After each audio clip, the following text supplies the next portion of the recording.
The slave markets of Krylon. 9 smelled of dust, oil, and despair.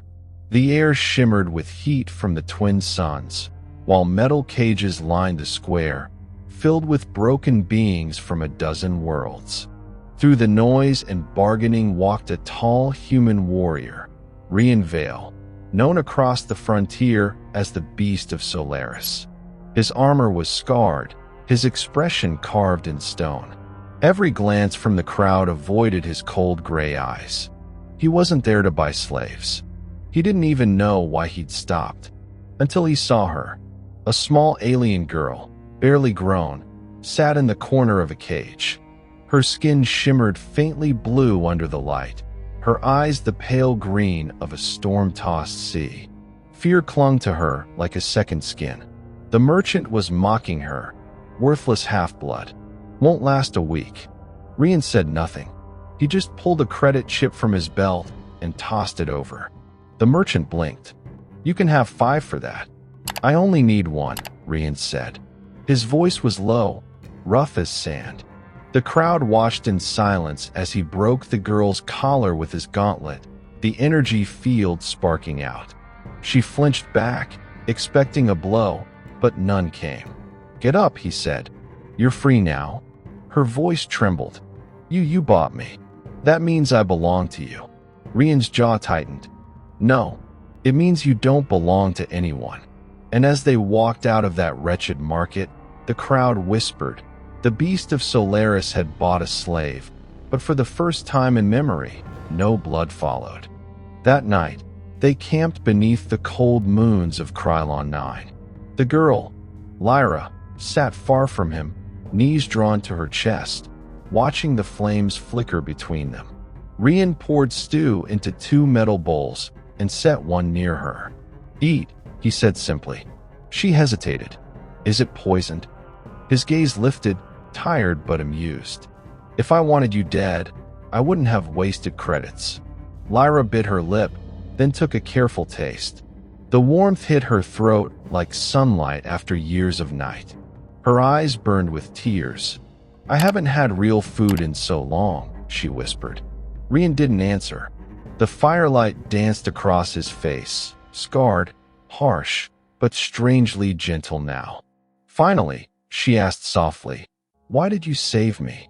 He stared into the flames. Because once, I had a sister your age. They sold her, too. Lyra's breath caught.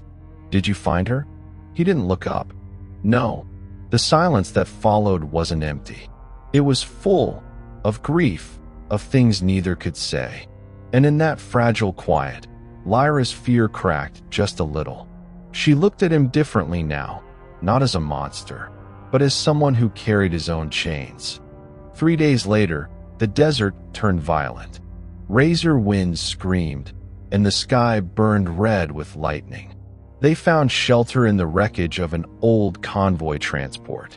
Lyra shivered uncontrollably, her skin dimming as her temperature dropped.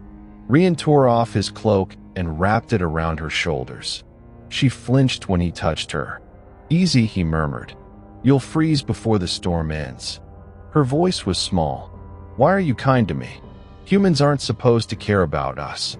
He smirked slightly, brushing sand from her hair. Who told you that? The traitors. The guards. Everyone. They're wrong, he said simply. I've seen enough death to know kindness is rarer than victory. So when you can give it, you do. She watched him as he sat beside the doorway, rifle across his knees, keeping watch. He looked like a statue carved by pain. But when she drifted to sleep, she saw him quietly drape another piece of cloth over her, just to make sure the cold couldn't reach her. And that's when she realized, this man who looked like iron had a heart made of light. When dawn came, so did trouble. Raiders, local slavers, had tracked them from the market, hoping to reclaim their property. Rian was already standing when they arrived. He didn't shout. He didn't threaten. He simply said, walk away. They laughed. Then they drew their blasters. Lyra screamed as the air filled with fire. But Rian moved like a storm given form. Precise, unstoppable. Each motion was violence born of purpose. In seconds, the raiders lay broken in the dust. He turned to her, breathing hard. She expected rage, expected to see the beast the stories warned about. But instead, he crouched beside her and said gently, "You're safe. No one will hurt you again." Her hands trembled as she touched his armored arm. "You risked your life for me?" He met her gaze. "No one deserves chains. Not anymore." In that moment, she understood. The fire that burned inside him wasn't cruelty. It was protection. And for the first time, she smiled at him through her tears. Weeks passed. Together they traveled the wastelands, scavenging, surviving, rebuilding a ship from scrap. Lyra no longer walked behind him. She walked beside him. Every morning, he taught her how to shoot, how to read human glyphs, how to fly a shuttle. Every night, she shared stories of her world, her parents, the songs her people sang before they were taken. Once, as they sat beneath the stars, Lyra whispered, "When I first saw you, I thought you were a monster." He didn't look offended. "You weren't wrong." "No," she said, smiling softly. "I was blind." Rian looked at her then, really looked.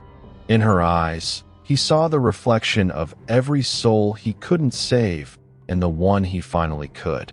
When their ship finally launched, the galaxy watched a strange sight.